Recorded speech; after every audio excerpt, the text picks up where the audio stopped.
Portanto, passo a apresentar a Hilda Botelho de Sousa, que é a pessoa que vai estar aqui na nossa próxima sessão.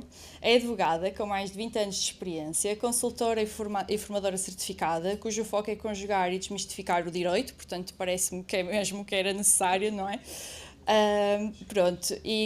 Ligar o direito à tecnologia e aos negócios digitais. É fundadora da Cyberlaw e também consultora da Knowit Consulting, pronto, para dizermos bem, ajuda empresas, influencers, marketeers, developers, portanto, toda a gente que está ligada a este mundo digital de criação de conteúdo, de criação de projetos, tudo isso que para nós é sempre tão importante. Peço um grande aplauso para a Hilda e espero que a sessão corra bem.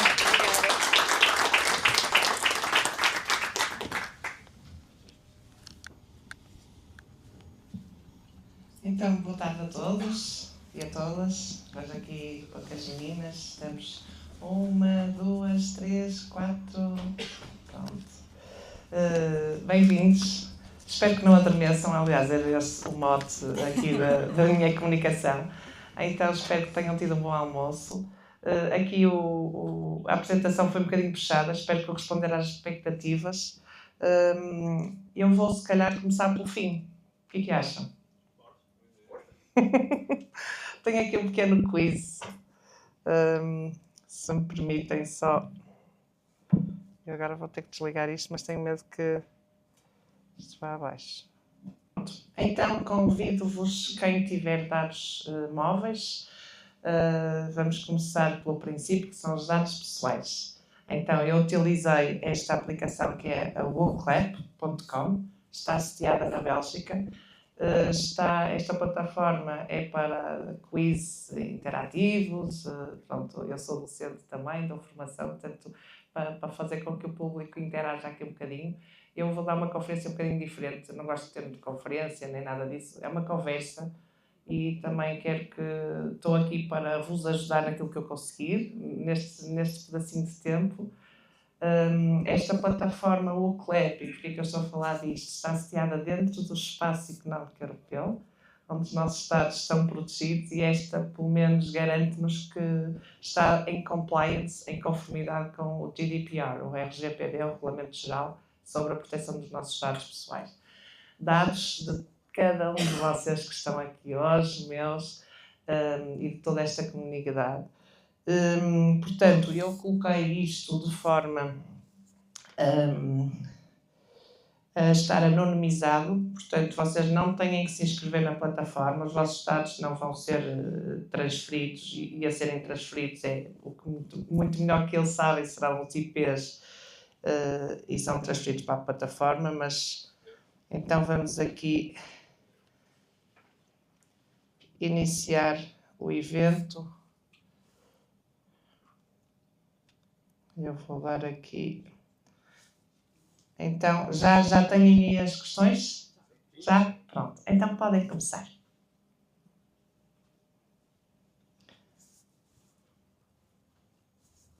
Isto agora não está a aparecer.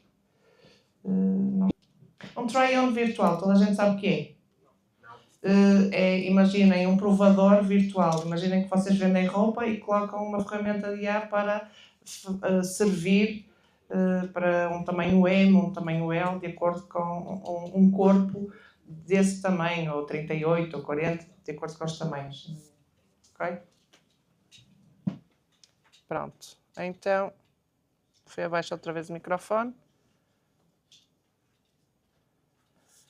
Então vamos ver aqui.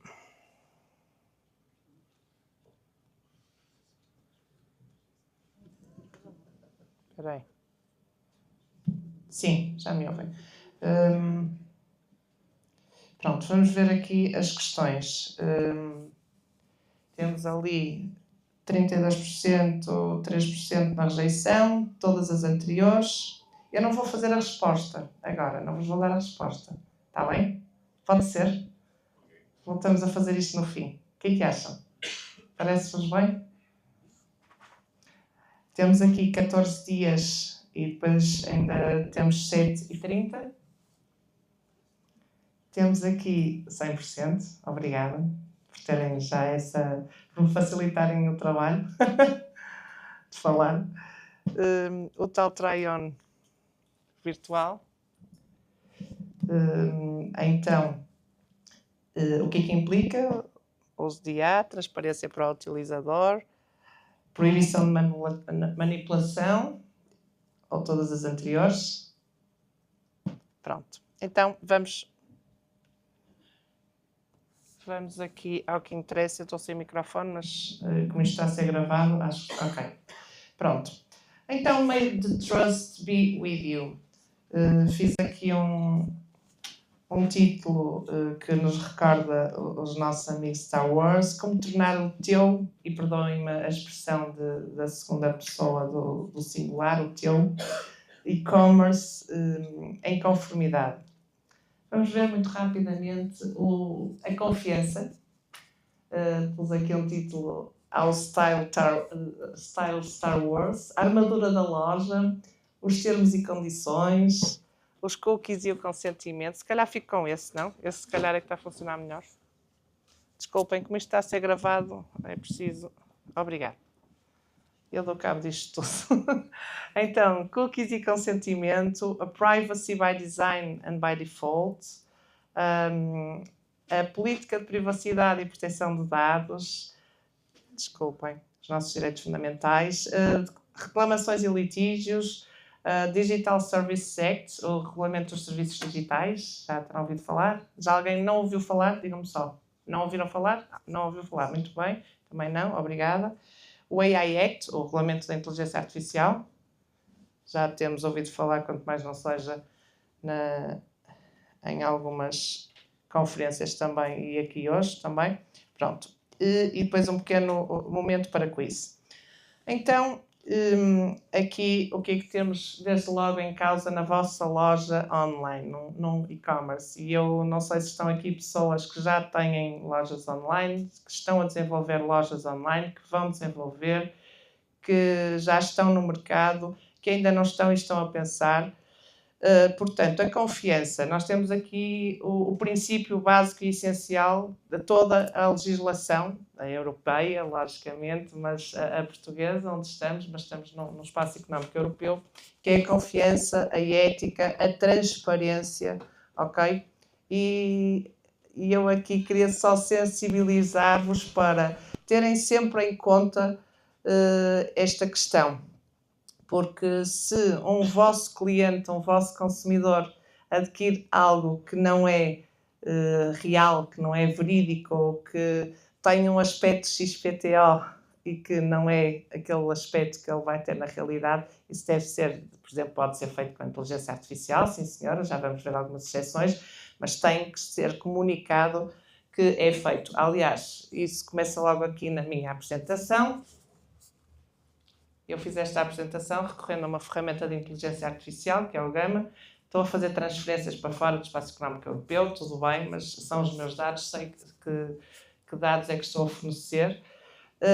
Mas pronto. Transparência. Desculpem, isto está meio mais rápido.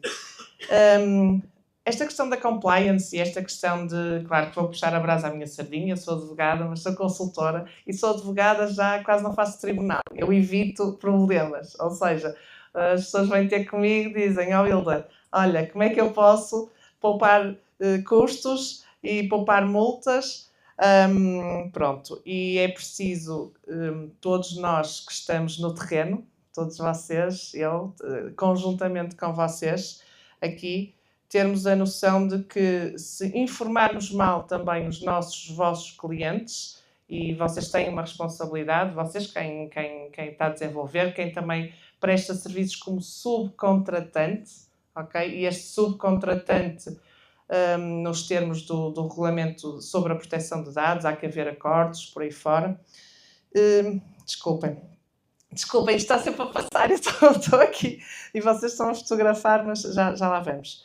Então, esta conformidade que nunca seja um fardo, ok? Que seja um investimento, é visto exatamente como a cibersegurança, ok? cibersegurança é um investimento e não é um custo. A proteção dos nossos dados pessoais é um investimento. Depois, o bicho-papão das coimas, as coimas do GDPR, 20 milhões ou 4% do volume global. Ignorar as regras pode atrair a ira deste império com sanções que podem abalar as fundações do vosso negócio. E a tal transparência e segurança para construírem assim uma reputação sólida. Porque um cliente satisfeito vai, como sabem, recomendar-nos a 1000 e outros, e que saiba que nós não fazemos as coisas em conformidade, ou que saiba que errar é humano, logicamente, porque todos nós erramos, só não erra quem não está aqui hoje, quem não trabalha, quem não age. Pronto, mas se pudermos errar menos e fazer as coisas de uma forma um bocadinho melhor, é bom para todos. Aqui eu não vos vou chatear com leis, desculpem a expressão, eu evito o juridiquês, mas pronto, as bases legais são o GDPR, aqui em alguns, eu depois coloquei aqui links, mas vocês se precisarem também venham ter comigo em termos de legislação, se alguém quiser aprofundar mais o tema, que eu dou-vos os websites corretos e tenham cuidado quando procuram legislação, tenham cuidado quando procuram a legislação nas próprias ferramentas de inteligência artificial. Não está a gravar? Está a gravar? Ok. Então posso continuar a falar? Ok, obrigado. Pronto. Então, temos desde logo a identificação obrigatória da nossa loja.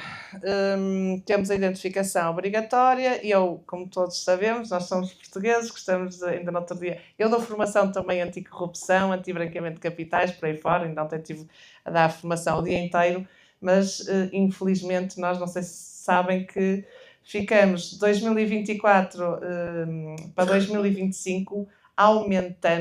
Portugal aumentou do lugar 62 para o lugar 57% a nível de corrupção e de fuga ao fisco e de fraudes. Portanto, quem está a vender tem que ter uma atividade aberta, ok? Não custa nada, é aberta nas finanças, é o que quer que seja. E a vender, eu não digo só de terem a vossa loja online, o vosso website, mas digo também venderem nas plataformas, que já lá vamos. Desde a Vinted, desde o Etsy, até nas próprias redes sociais, e agora estão sujeitos a muito mais regras. Pronto, mas é essencial que se identifiquem. Então vão se identificar com o vosso nome, sejam empresários em nome individual, tenham uma empresa.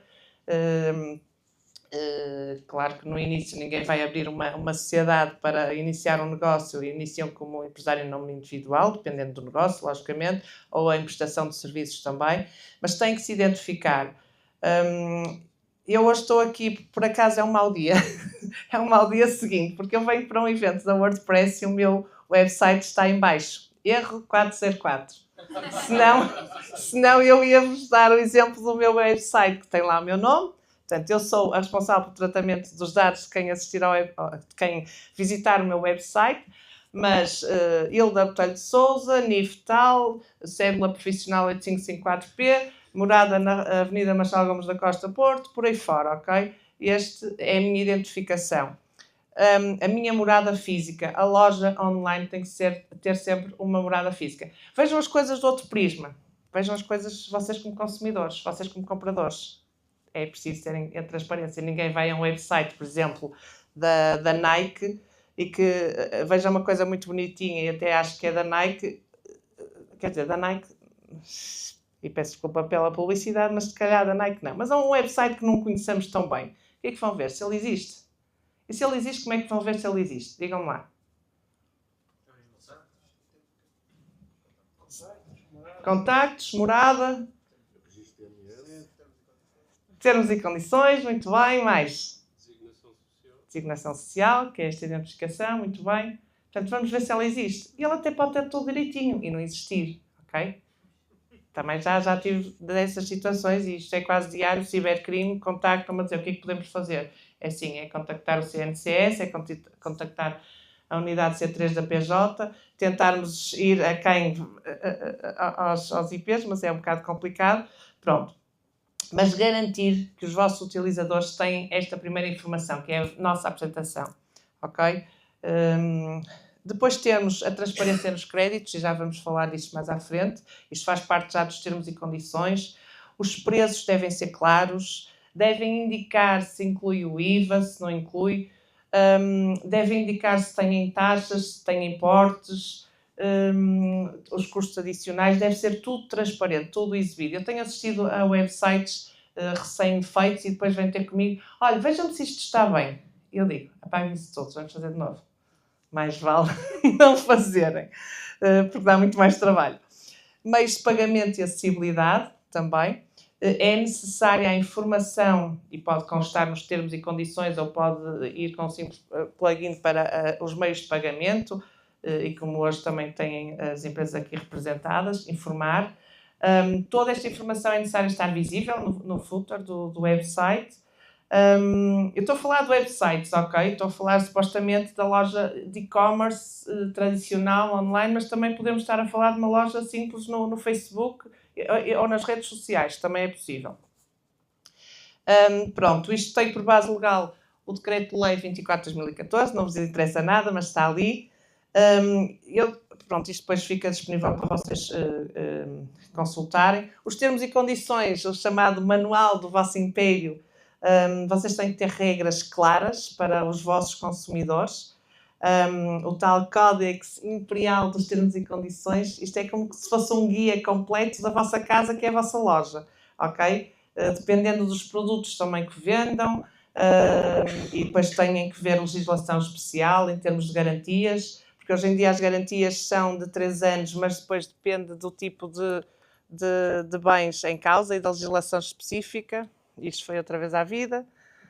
Lá está, eu dou cabo disto. É o computador. Pronto. Tem que ter as características essenciais dos produtos. Para quê? Para ter por base, e vou repetir isto muitas vezes, o direito à transparência, que todos nós como consumidores temos, o dever de informação, que é um dos principais deveres que nós temos enquanto que estamos a vender algo, é o dever de informação perante os nossos consumidores. Utilizadores, clientes, titulares de dados, podem chamar várias coisas, dependendo da situação legal que esteja aqui em causa. Transparência dos preços, então, como já falei. O direito à livre resolução, que é um direito específico também desta lei 2014.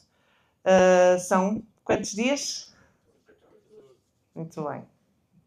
Obrigada. São 14 dias, esta era uma das perguntas também do quiz, que vamos voltar a fazer no final, agora já não vale a pena fazermos, mas são os 14 dias. Dependendo também, atenção, que por exemplo, produtos de higiene íntima ou produtos que vêm selados, etc., não é possível a devolução, a não ser que tenham defeito, ok? Pronto, a devolução é um direito que todos nós temos, e vou-vos pôr no lugar de consumidores e não no lugar de comerciantes, digamos, de e-commerce. Todos vocês têm, enquanto consumidores, quando compram algo online, ok? Direito de livre resolução. Os prazos são de 14 dias, a pessoa também tem 14 dias, o consumidor tem 14 dias para devolver. Os meios de devolução do dinheiro devem ser os mesmos, ok? Se isso implicar custos acrescidos para o vendedor, deve ser devidamente informado, e lá está, informar na política, nos termos e condições. Depois terem as condições de entrega e as restrições geográficas, se aplicarem. Portanto, está lá tudo bem definido. É tipo um manual, tipo uma bíblia. Atenção, eu não gosto de checklists, por isso não fiz checklists. Gosto mais de falar na prática, porque as checklists vocês veem na internet a toda a hora, até o chat GPT vos faz uma checklist. Pronto. Condições de entrega e restrições geográficas. Se trabalham com transportadoras, têm que informar, por exemplo, a nossa encomenda vai via CTT, ou vai via FedEx, ou vai via whatever, ok? A nível de pós-venda e garantias. Portanto, nós estamos nesta primeira fase de direito do consumidor. Pós-vendas e garantias. Assistência pós-venda e contactos. Terem a tal política de trocas e devoluções. Tudo isto pode estar dentro dos termos e condições. Atenção que é o documento mais importante juntamente com outros, para vocês terem na vossa loja. Depois terem as garantias legais aplicáveis, por exemplo, são os 3 anos para bens novos, são os 18 meses para bens usados, com acordo, ok? Isto aplica-se aos veículos automóveis, por exemplo. Produtos e serviços digitais, não vou falar disso, mas tem um regime especial, para se alguém tiver necessidade pode vir falar comigo. E bens com elementos digitais, como IoT, exigem atualizações e conformidade contínua. Nos bens de utilização deste tipo de bens, as atualizações têm que estar sempre disponíveis, ok? É um direito que o consumidor tem e é um dever que o prestador do serviço tem de atualizar. Sob pena de, se o consumidor não atualizar, o que é que acontece? Se eu não atualizar um produto, um serviço digital que tem que atualizar. Imaginem que não atualizo o meu telemóvel. Eu posso responsabilizar...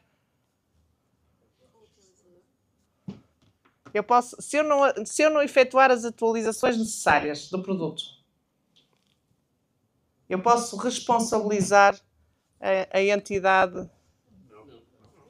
Pronto, ok? Quero que tenham essa noção. Porque as atualizações, estava a meter impressão, as atualizações são obrigatórias para nós consumidores, mas sempre com o dever de informação, ok?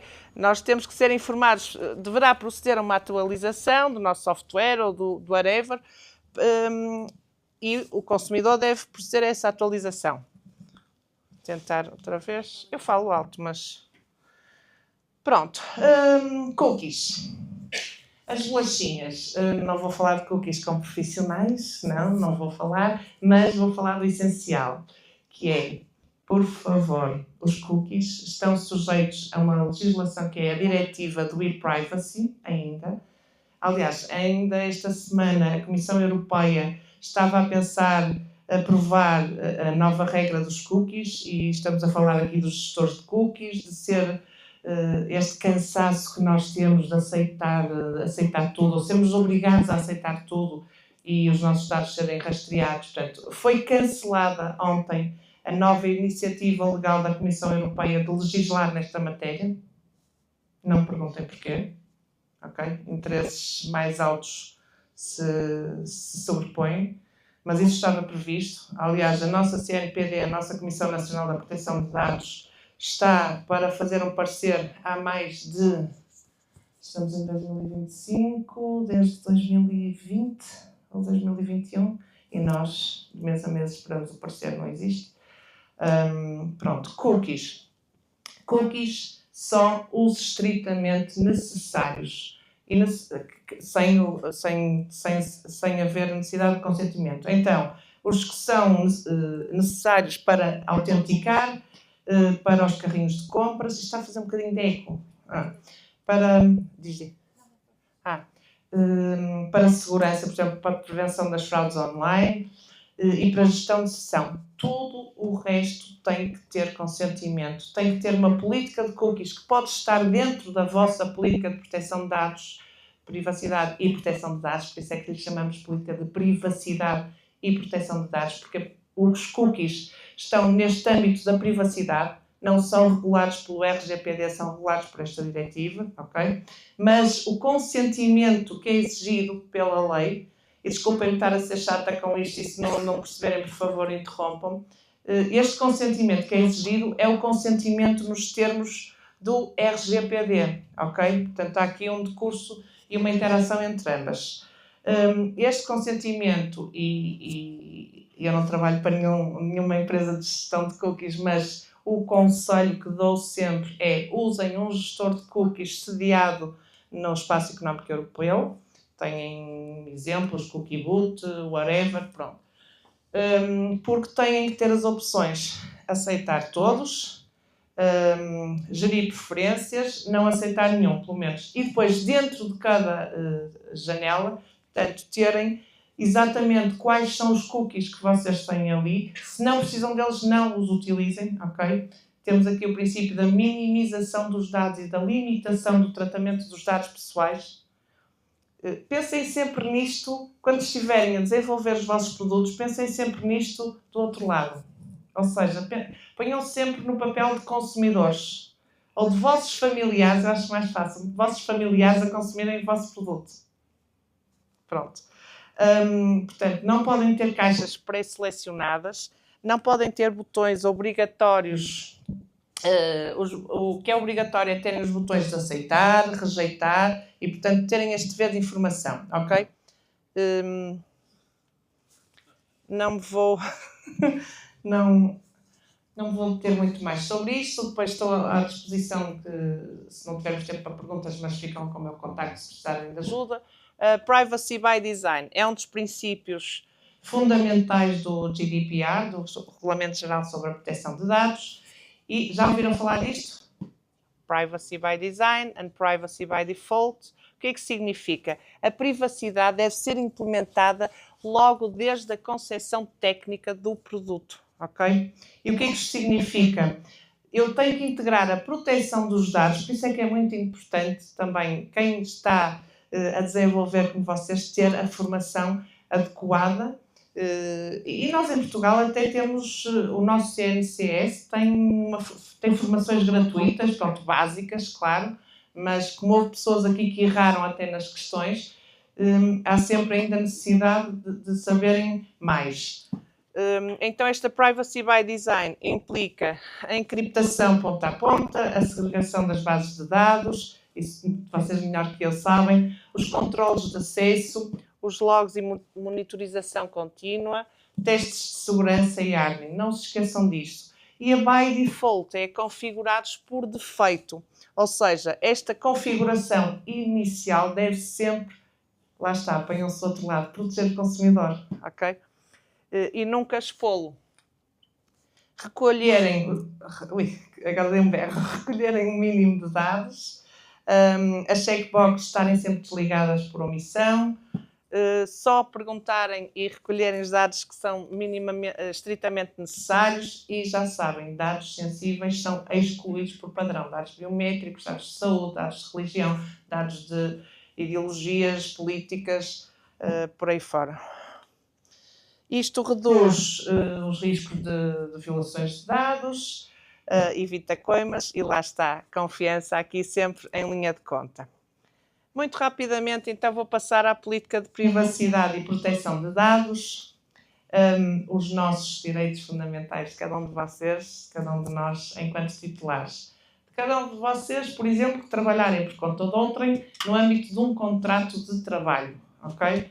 De cada um de vocês também como titulares de dados, enquanto vendedores, numa plataforma ou donos de um e-commerce. Ai, meu Deus. Posso não utilizar isto? Sim. Yeah! Pronto. Então, todos vocês, titulares de dados, isto interessa para todos, acho eu. Costumam dizer, lá vem a chatice, e costumam dizer que o RGPD veio contra o marketing. Não. Alguém concorda? Não, ai de quem concorda. Pronto. O RGPD veio ajudar o marketing, porque veio gerir muito mais confiança também. E nós estamos também à espera de alterações, e já houve algumas. Agora fala-se do pacote Omnibus, que vai haver uma série de mudanças. Vamos ver, cá estamos nós para estudar e para depois vos darmos as novidades. Pronto, a política de privacidade e proteção de dados deve, então, identificar-vos nos termos e condições, isso já consta. Aliás, vocês até podem fazer um documento que inclua tudo, mas eu não aconselho. Eu aconselho mais a fazerem algo estratégico e mais para termos e condições, aquilo que tem no âmbito do direito dos vossos consumidores, no âmbito dos vossos deveres enquanto prestadores dos serviços ou vendedores, e a política de privacidade e proteção de dados, que pode incluir a política de cookies, ok? Mas é preciso sempre uma política de cookies, vocês usem sempre o mínimo.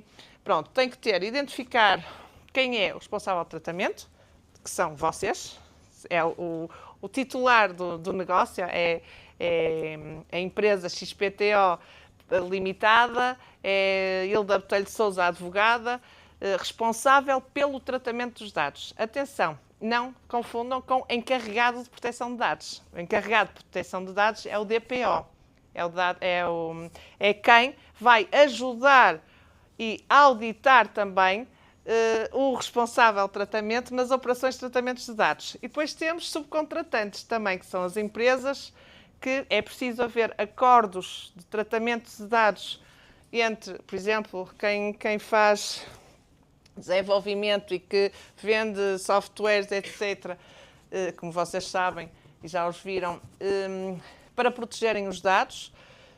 O que é que significa isto de ser responsável pelo tratamento e de ser subcontratante? Responsável pelo tratamento significa que eu defino os meios, as finalidades, os fundamentos dos dados pessoais que vou tratar. E não os posso tratar à Lagardère, não é? Peço desculpa pela expressão. Eu tenho que indicar, nesta política de privacidade, fundamental. Portanto, a identificação, que é para saber quem é que está a tratar os meus dados. O responsável é fulaninho, é a empresa X. Os contactos, logicamente. Terem sempre um e-mail para contactar, ou pode ser contactado via escrita, via verbal. Depois terem as finalidades do tratamento, ou seja, e os fundamentos jurídicos. E eu vou tratar dados, por exemplo, se eu puser uma newsletter no meu website, que dados é que precisam de tratar? Se tiverem uma newsletter? Um e-mail só. Ok? Chega. Podem acrescentar o nome para personalizarem. Ok? Mas mais nada. Mas podem... O essencial, a única coisa que é preciso, o único dado, vamos aqui ao princípio da limitação e da minimização, o único dado necessário é um e-mail, é um contacto. Para que a pessoa não tem que dar o consentimento aqui. Porquê? Porque ao clicar no receber, desejo receber a newsletter, eu estou a quê? A aceitar. Consentir. Sim, mas no âmbito de diligências pré-contratuais. Então, muito rapidamente. O fundamento de tratamento dos nossos dados são vários. É o consentimento, que deve ser sempre o último fundamento. Porquê? Porque o consentimento deve ser tão fácil de dar como de retirar. Eu, se vos dou o consentimento hoje para tirar aqui uma fotografia de grupo, amanhã posso dizer, olhem, arrependi-me, não quero a minha fotografia. O que é que a empresa tem que fazer? Desfocar a minha cara, whatever. Se isso implicar um custo adicional no âmbito, imaginem, 100 pessoas, ou 200, ou 300, eu sou a chata, eu, primeiro, o que é que tem que acontecer? Tenho que ter sido avisada de que o evento ia ser fotografado, filmado, por aí fora, ok? Pronto, os dados para a newsletter, por exemplo. Tratamos os seus dados, vamos à política de privacidade, senão ficamos aqui mais... Eu depois prometo que trago mais umas informações para vocês, quando vocês quiserem. Tratamos os seus dados para se inscrever na nossa newsletter e dados pessoais, identificação, contacto só, ok? Tratamos os teus dados no âmbito de uma relação profissional que tenhamos consigo, que é o fundamento é a execução do contrato, não é o consentimento. Alguém que trabalhe por conta de outrem assinou algum consentimento no contrato de trabalho? Não. Porque se vocês assinarem consentimento, vocês podem retirar esse consentimento e qual é o efeito? O contrato não cessa, portanto, aquilo é nulo, é completamente nulo, portanto, é inexistente. O fundamento para um contrato de trabalho é a execução do próprio contrato. Pronto, depois mais finalidades. Faturação, que dados é que eu preciso? Nome ou denominação social, NIF, morada e mais nada. Pagamentos, contato telefónico, boa, se for necessário. Pagamentos, IBANs, números de conta, etc. Atenção às plataformas de pagamento e terem bem definidos esses acordos de tratamento, porque são responsáveis independentes de tratamento, porque vão tratar os dados, mas vocês, se tiverem a plataforma, vejam bem como é que está definido esse tratamento, porque as plataformas, por exemplo, de pagamentos são responsáveis independentes. Vocês vão contratar uma plataforma para o pagamento ser feito diretamente à plataforma. Atenção, se vocês tratarem dados financeiros, têm que ter acordos também para isso e têm que avisar os consumidores que fazem isso. Pronto. E por aí fora. Transferências internacionais de dados, se as fizerem, e não as façam, sem terem as decisões de adequação, vamos lá ver como é que isto vai continuar aqui com o governo do Mr. Trump. Não sei se vamos continuar com as decisões de adequação de transferências para os Estados Unidos ou não. Vamos sempre, temos a meta, etc. Mas pronto. Portanto, informar-se que não fazem transferências internacionais, a não ser que tenham a decisão de adequação para o efeito. Prazo de conservação dos dados é outra coisa que é necessária, é obrigatória. E vamos sempre pelos prazos legais. Prazo legal, por exemplo, no âmbito da faturação. Atividade de faturação, qual é o prazo legal? Sabem? De conservação dos dados de faturação? 10 anos. Muito bem, obrigado. Não mais. pode ser mais se a empresa tiver o quê? Um interesse legítimo em guardar aqueles dados para efeitos de arquivo, ou então se decorrer um processo judicial, que são outros fundamentos de tratamento desses dados, ok? Pronto. Depois temos os direitos dos titulares. Isto é muito importante, levam grandes coimas as empresas que não tiverem esta informação.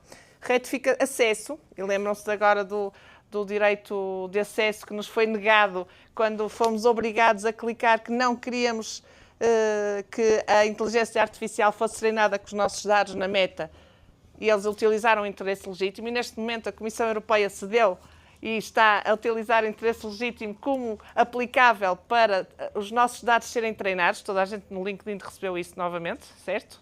E não, é preciso consentimento. E eu, enquanto titular de dados, tenho que dar o meu consentimento para que a plataforma trate os meus dados para treinar a inteligência artificial. Mas isso são outros tantos. Violações não faltam, por isso que estamos cá nós. Enfim. Direito ao pagamento, direito à retificação, direito à limitação de tratamento, direito à oposição, direito à portabilidade, que é um direito gratuito. Atenção, todos estes direitos são gratuitos. A Ryanair foi penalizada numa multa brutal porque pediu 50 euros ao direito de acesso a um cliente que queria ver que dados é que tinha na Ryanair. Tiveram uma coima elevada. E depois o direito a apresentarem uma queixa na CNPD. Decisões automatizadas, se existirem, também têm que estar informadas. Pronto, isto tem que ser linguagem simples, por aí fora. Reclamações e litígios. Eu estou a acelerar também para tentar responder aqui perguntas que vocês tenham. Reclamações e litígios, livros de reclamações eletrónicas, é obrigatório. Podem pôr aquele símbolo e clicarem, terem diretamente o link, que é o aconselhável, ok? Indicarem quem é a entidade que faz a resolução alternativa de litígios do setor. E, por exemplo, se tiverem um negócio no Porto é o CICAP, Tribunal Arbitral do Consumo do Porto, por exemplo. Depois têm estes links que são do site europeu do Consumers Redress in the UA, na União Europeia. Depois temos Digital Services Act, isto muito rapidamente, aquilo que mudou. E acho que quem lida com as plataformas Instagram, Facebook, tem essa noção. Nós agora podemos denunciar conteúdos. Esses conteúdos, não sei se vocês sabem também, que já está disponível online no website da União Europeia, em termos de Digital Services Act. Todas as nossas reclamações, todas as denúncias que nós fazemos estão lá, numa lista gigante por país. Não estão com os nomes, mas estão. Que foi feita esta denúncia no dia X pelas X horas. Estão milhares de denúncias. Eu tenho neste momento clientes cujas páginas foram denunciadas e que estão a perder. Foram denunciadas só porque sim. Outra coisa importante, quando as denúncias vão ter às plataformas, imaginem que vocês têm a loja online dentro de um Instagram. O Instagram apaga-vos a página. Imaginem, vocês já tinham 40 mil seguidores. Estão a vender através daquilo. Não houve um fundamento lícito para apagarem a página. O que é que vocês podem fazer? Vamos lá adiantar. Podem e devem. Ana, como? Primeiro, deve imediatamente na plataforma ser-vos informado porque é que foi apagado. Devem ter o direito a falar com um humano, ok? Isso é assim, eu estou aqui a pregar, mas façam isso para se ajudarem a vocês e ajudar-nos uns aos outros, porque senão isto qualquer dia... Mas pronto. Mas eu tenho casos desses e vamos ganhar. Eu neste momento tenho 3 queixas contra a Meta e vamos ganhar. Eu não desisto. Pronto. Transparência. Por aí fora. Pronto. Se vendem em Etsy, Amazones, Vinted, eBay, eles são obrigados a verificarem a vossa identidade, por isso é que vocês têm que ter as regras já direitinhas, os dados comerciais. Os produtos denunciados são removidos. Eu falo disto, dava para outra conversa, porque tem tido muita gente a ser removida, as páginas serem removidas e estarem com implicações económicas graves. Pronto. Depois, em termos de AI Act, de transparência de chatbots e não só, é necessário também o dever de informação. É necessário, se vocês puserem um chatbot que recorra à IA, informarem que está a falar com uma inteligência artificial, em termos de informação. São os deveres da transparência, da ética que o nosso regime, o nosso AI Act obriga. As boas práticas, a ética, a transparência e a confiança. Proibido recolher dados biométricos para identificação ou usar só em termos legais, e temos os termos de terrorismo, migração, por aí fora. E pronto, eu sugeria fazermos novamente aquele quiz, mas acho que já excedi aqui Mas a culpa não foi minha, a culpa foi do microfone, que estava sempre... Pronto, e muito obrigada. Obrigada.